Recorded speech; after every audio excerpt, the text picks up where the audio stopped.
Update. I found my 28F sisters 41F mommy blog and don't know what to do. Well, the last almost year has been a lot to process and work through, but a bunch of you nice Redditors have been begging for an update. Though I didn't want to do one until things calmed down. But now things have settled enough for me to do so.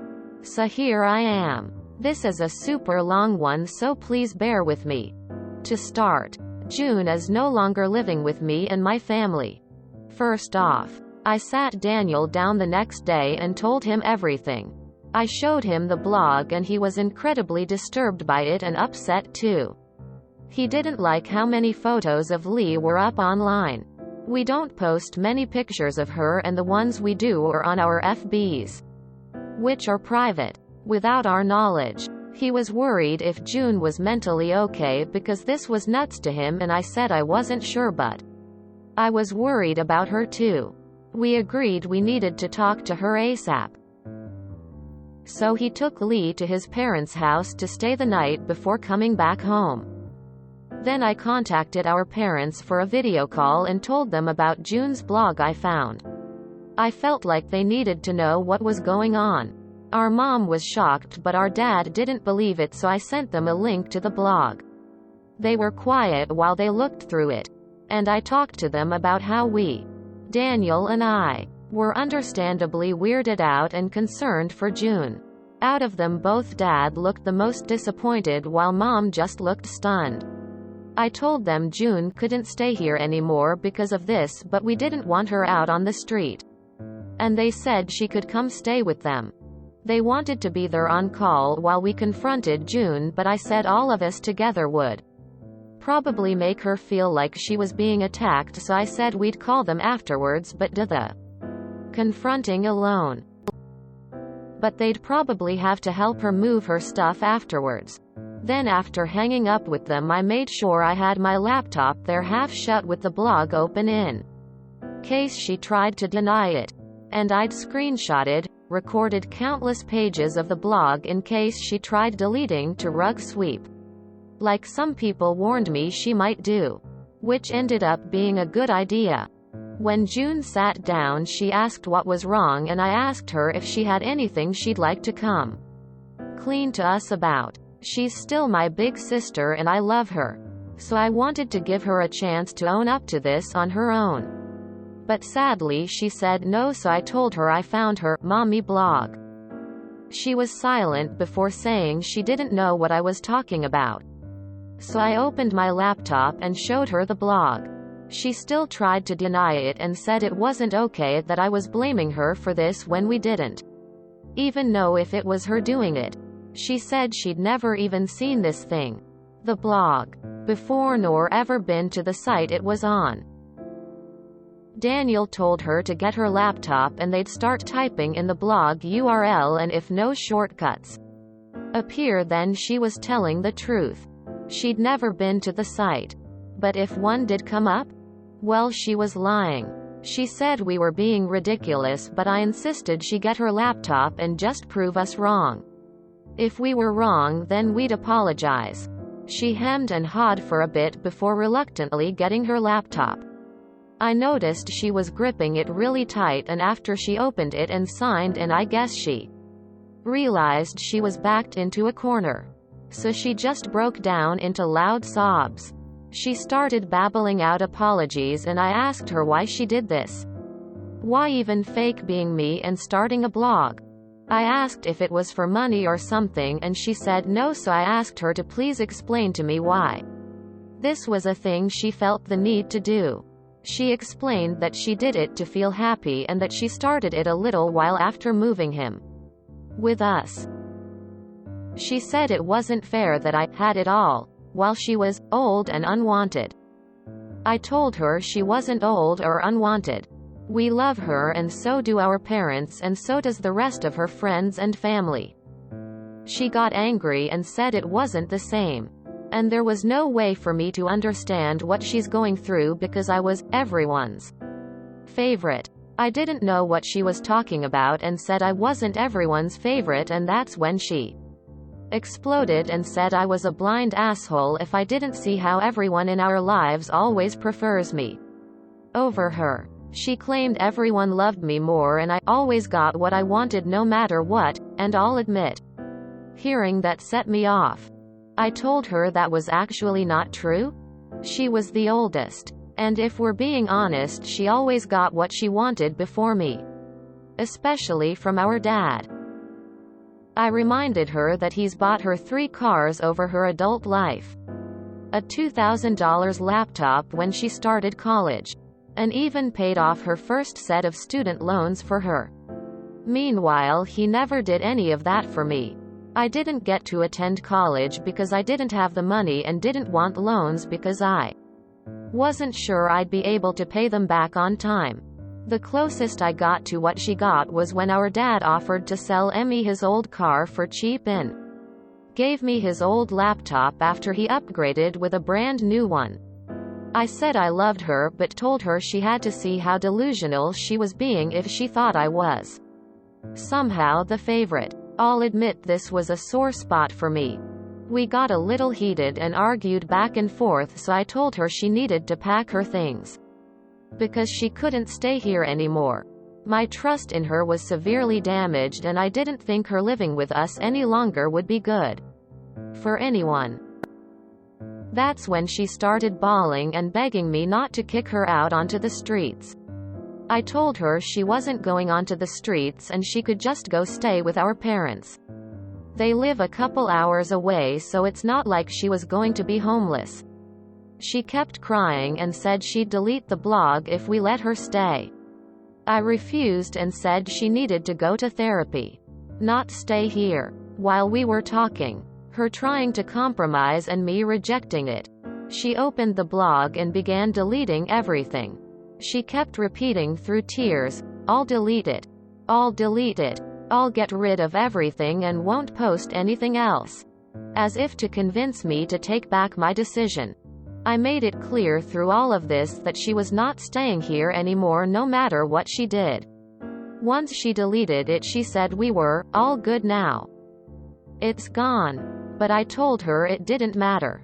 She wasn't staying here. That's when she got pissed and said, "But I deleted it. There's no problem now." Like deleting it made it not happen. We told her to get ready because our parents were on their way to pick her up and they knew the situation. That caused her to start really flipping out. She was furious that I'd told our parents about the blog and said she wouldn't be able to look at our parents now. Things got messy and police were called by a neighbor because of just how loudly she was screaming. The cops arrived before our parents and she almost got taken into custody for being too aggressive and not settling down when the officer told her to calm herself the first time. So we had 2 cops there while she packed her stuff up. And then our parents arrived and it was just a very tense affair. I told her I loved her as she was leaving, but she practically spat at me that she hated me. That hurt a lot, but I tried not to take it to heart.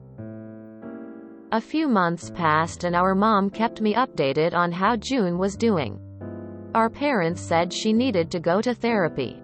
It was a condition of them letting her stay there. She started going and seems to be doing a lot better. But she still won't talk to me. Mom says she looks sad a lot, but she also sounds remorseful when they talk about me, my family. So I think the therapy is helping her come to terms with how not okay what she did was. And a couple months ago she finally got in contact with me. Called and apologized for what she did, how she'd acted, and for saying she hated me. Talking with her felt nice. She sounded sad but happy too. Much happier than she had when living with my family. Those who said she made the blog to cope were right.